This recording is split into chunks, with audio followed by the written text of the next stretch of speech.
Okay guys, I am back with another great recipe. I'm here to show you how to make my best cheesy twice baked potatoes.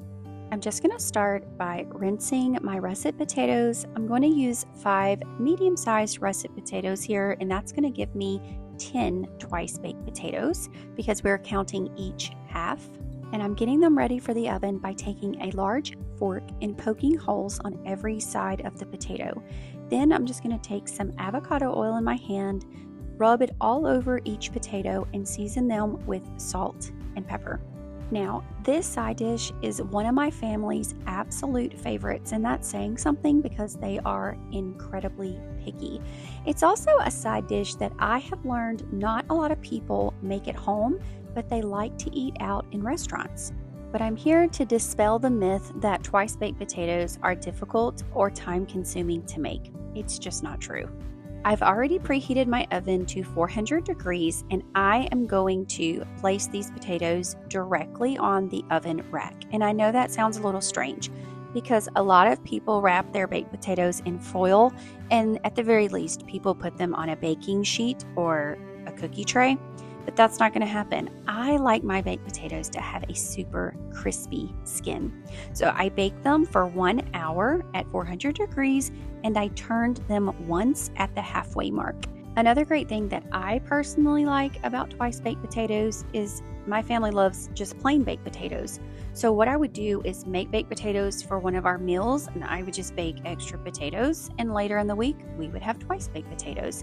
So it's easy to throw together because it's easy to prepare for in advance. You just bake extra potatoes. So I get 2 side dishes out of this one thing. The next thing we're going to do is take a spoon while the potatoes are still hot. That is very crucial. We're going to scoop out the flesh and put it into a mixing bowl, and then I just put that potato skin into a cast iron skillet. Now you can use a beautiful casserole dish, a baking dish, you can even use a cookie sheet or a baking tray. It doesn't matter. I just had a large cast iron skillet and I wanted to use it. But I do think that the potatoes should be close enough together that they don't fall over. The potato skins should be close enough together that they can support each other and not fall over while they are baking for the second time. So I'm making sure to scoop out all of that flesh. And why is it important to do it while it's warm? Because you guys, I have done it while it's cold when I did leftover baked potatoes. It is incredibly difficult to scoop a cold potato, and you wind up breaking or tearing apart the potato skin, which is essentially the boat that you need to put all of this delicious filling in. So to the bowl with the potato, I have added some melted butter, some sour cream, some salt and pepper, or you can use Tony's Creole seasoning or Cajun seasoning. That's what I have in my kitchen. That's what's in the recipe. Some milk, cream cheese, and then also some crumbled bacon. We're going to give that a really, really good mix. And then we're going to begin stuffing our potatoes. Now, remember that this flesh came out of those potatoes, but we added extra ingredients. So there's going to be more filling. That is okay.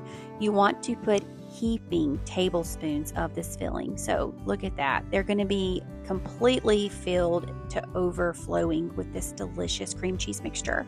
I'm going to finish with another sprinkle of shredded cheese and some more crumbled bacon. You can also use bacon bits here. And we're going to finish it off with a sprinkling of green onions. I would also reserve some for when it comes out of the oven so you can maintain that bright, beautiful green color.